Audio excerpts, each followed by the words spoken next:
Qual a ciência por trás da ficção científica?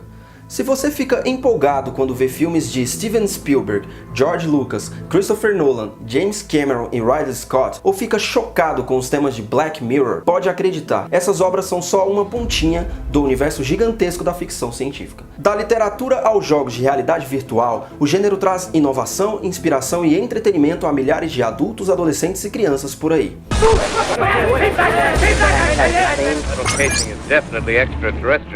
Not found on this earth. Just a minute, nothing's happening. Ladies and gentlemen, it's terrific. Now it's another one and another one and another one. They look like tentacles to me. They're coming out of that black hole through luminous discs.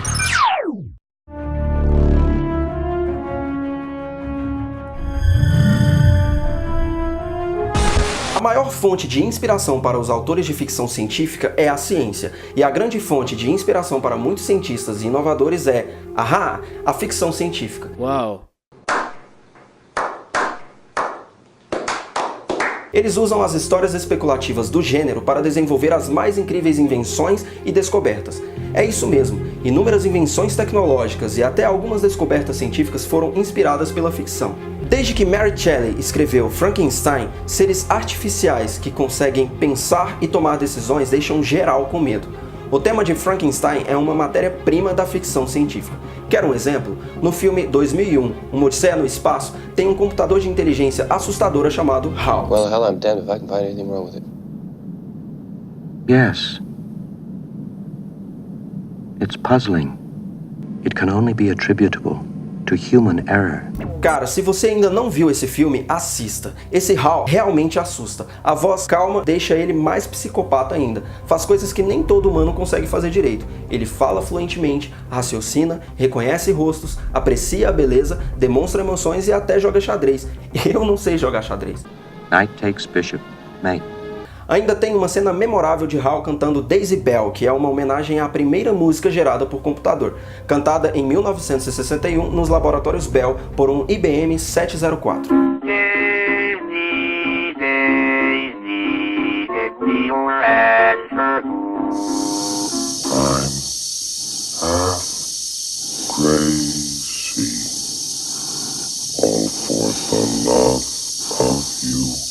Já parou para pensar no quanto seu celular é inteligente e o quanto você se tornou dependente dessa inteligência? Stephen Hawking já alertou que a inteligência artificial pode destruir a humanidade, e esse tipo de especulação distópica já foi muito abordado em livros e filmes de ficção científica. A probabilidade disso acontecer existe, e a ficção científica funciona desse jeito mesmo. Ela se baseia em informações reais e assuntos científicos para criar seus mundos distópicos, utópicos e futurísticos. Um futuro nem sempre distante. Walter Isaacson, que escreveu a biografia de Steve Jobs, citou o termo ficção científica 13 vezes no livro Os Inovadores. Saca só alguns exemplos que encontramos. Ada Lovelace.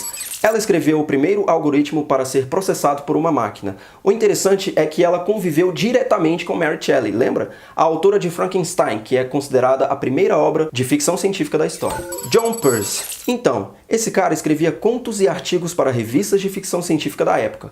Ele usava um pseudônimo para isso. Foi também um engenheiro da computação muito inovador, responsável por cunhar o termo transistor. Para a ciência real, ele usava o nome verdadeiro, claro. Steve Russell. Esse aí, mano, era um hacker no sentido mais clássico que existe. O cara criou o jogo Space War, simplesmente um dos primeiros jogos eletrônicos da história. Esse era nerd, viu? Fã de carteirinha da ficção científica. Tinha até um clubinho na universidade, o Tech Model Railroad Club. Eles se juntavam para fabricar peças para um ferrorama. Era cheio de trilhos, chaves, trolls, luzes e cidadezinhas. Imagina uns caras desses na sua faculdade.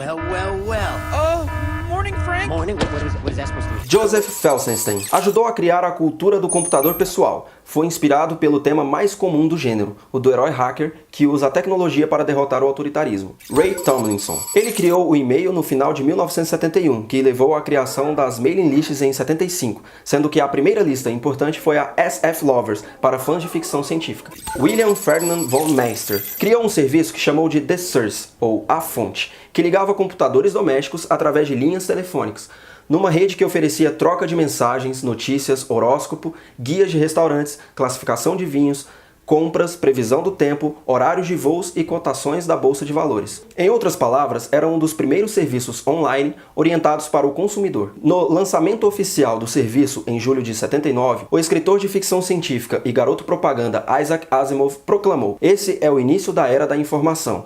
Asimov, para quem não sabe, foi o carinha que escreveu Eu, Robô e A Fundação. Von Neumann. O renomado cientista da computação Von Neumann bolou o termo singularidade.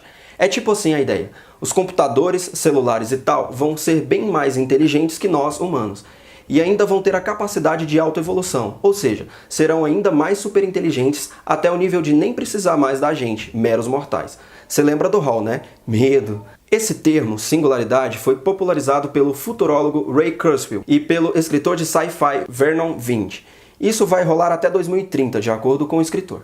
Carl Sagan deu um conselho importante para Arthur C. Clarke: não mostre alienígenas em 2001, Uma Odisseia no Espaço. Para quem não sabe, Carl Sagan foi um cientista, astrônomo, astrofísico, cosmólogo, escritor e divulgador científico norte-americano. Ele também escreveu um livro de ficção científica chamado Contato, que depois virou filme. Neil deGrasse Tyson. Um dos maiores físicos contemporâneos, Neil deGrasse Tyson é responsável pelo remake da série Cosmos, originalmente concebida por quem? Pois é, Carl Sagan de novo. Então, o novo divulgador científico é outro fã de sci-fi e até faz palestras usando alguns filmes como exemplo. Na opinião dele, os melhores filmes de ficção científica são O Dia em que a Terra Parou, 2001, Uma Odisseia no Espaço, Planeta dos Macacos, O Exterminador do Futuro, Terra Tranquila, Contato, claro, né? O autor é quem?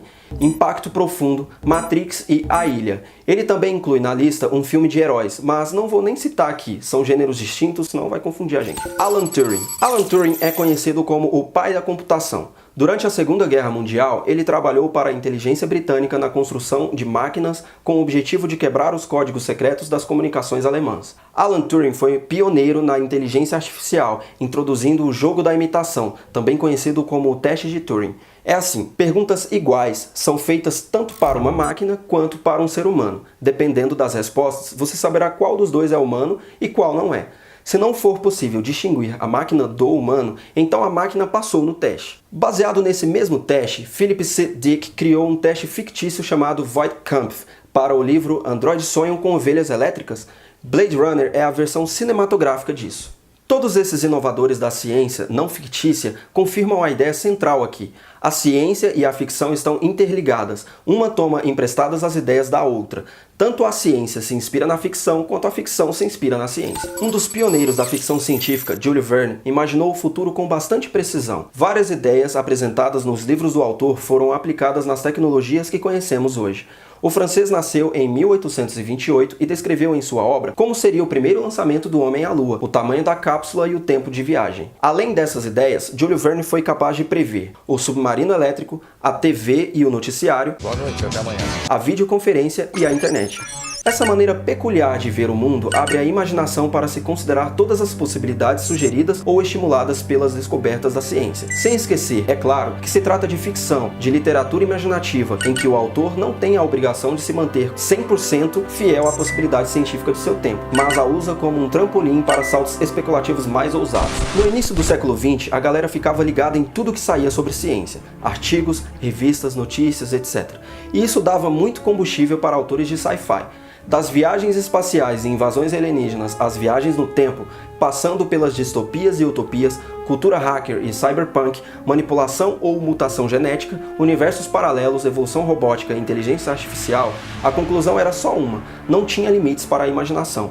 É um gênero literário popular há mais de 100 anos, que inspirou autores de histórias em quadrinhos, filmes, séries, videogames e, principalmente, pesquisadores, exploradores científicos, inovadores e por aí vai.